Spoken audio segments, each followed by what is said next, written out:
Hello, my name is Thomas, and today we're going to be discussing Obama's policy of removing the 2/3 of the American troops out of Iraq by August 2010, and by December 31st of 2011 being completely removed out of Iraq. So our main claim is that the U.S. troops should stay in Iraq until stability is established. Now, I got a definition for you. I would like to define stability. According to Webster's dictionary, stability is firmly established, mentally and emotionally healthy, and steady. Now, our significance. If the U.S. troops are pulled out by 2011, Iraq will return to a state at which it was before we occupied it.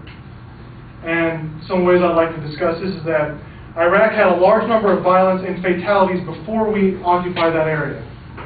And according to the security management, because of the constant U.S. involvement, the number of terrorist incidents and fatalities have fallen significantly in Iraq. The carnage is widespread. 2007, Iraq experienced 6,200 incidents that killed 1,300 people.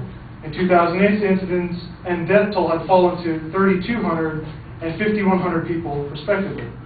So, more than 50% decrease in violence and fatalities. Also, according to the security management, the terrorist incidents fell by 19% from a total number of 14,500 attacks in 2007 to 1,100 attacks in 2008. Fatalities also fell. Terrorist attacks killed 7,200 people, whereas in 2007, but fell to 5,000 in 2008, a drop of 30% of fatalities. Now also, another point I'd like to make is that if the U.S. pulls out now, Al-Qaeda will reconquer the major footholds they had in Iraq before we took them over. And as said by General Schlitzer, I can't really pronounce his name, also found it in the article Security Management. Though still very dangerous, Al-Qaeda in Iraq has experienced significant defections, as Schlitzer said. It's lost key mobilization areas, it suffered disruption of support, infrastructure, and funding, has been forced to change its targeting priorities in some instances. The number of suicide bombers in Iraq, which we found to be a key indicator of operational capability of the group, those numbers fell significantly in 2008. So by saying that they lose all their footholds and all their ways of targeting us, they operate much less efficiently and effectively. They can't bomb larger areas, or it's much more difficult to get their supplies around. So we eliminate a lot of that. So if we pull out our troops, Iraq's going to come back in, take over their footholds, and be able to attack Iraq much more effectively and quickly. Another point I'd like to make is that the Iraqi security force has not been completely established. Yes, they have a security force. However, it's not complete, and if we were to leave, Iraq would be decimated all over again. And according to one of the Iraqi soldiers, Solomon, he states that I am against the hasty evacuation of U.S. troops from Iraq because security is not completely achieved throughout Iraq. The Iraq police force and army still need more training, experience, intelligence gathering, and sophisticated military equipment. So almost as exactly as he said, if we pull out, they don't have the training to even produce a police force, so it'll just be a bunch of conscripts with weapons, which is not a police force. It's just a man with a gun.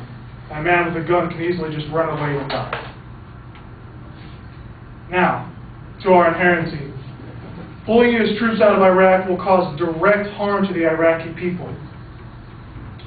Now, according to MSNBC, an online video that I had seen, we will hand over Huria, an area in Iraq, seen a vicious Shiite-Sunni fighting 3 years ago, to an Iraqi battalion that is reputedly among the best in the Iraqi military.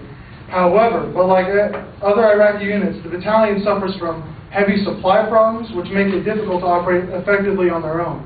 So what I'm trying to say is that if we pull out now, they'll be able to stand up for a few weeks, maybe a couple months, but they're going to run out of supplies. Because right now, we are the ones giving them all the supplies to run their task force. So even if you've got the skill to keep your people safe, you still have to have your supplies to carry that out. Also, according to an article by Salon.com, the Prime Minister Nuri al-Maliki has the military successes during the past year in the southern part of Basra in the Sadr city, east of Baghdad, against the Mahdi army militia. These campaigns depended heavily on U.S. close air support. However, Iraq lacks their air force and therefore has no air support. So if we were to leave Iraq, it has zero air support, and I don't know if any of you know much about fighting in a battle, but air support can be your key part to winning that battle. Because if you have an enemy stronghold in front of you, if you have a bunch of foot soldiers on your side, you can't take out that building unless you have a giant airstrike. So if we take that away, we greatly reduce the Iraqis' ability to defend themselves. Also, according to Salon.com, the U.S. provides Iraq with a navy to protect them in the Persian Gulf, and without this navy, they wouldn't be able to protect that. They would lose all kinds of trade, and what they were saying was without a navy, Iraq cannot prevent petroleum smuggling at the Persian Gulf, which drains billions of dollars from the government coffers annually and strengthens the militias against the state. So we would just be helping out all the militias surrounding Iraq, again, leading to Iraq's decimation.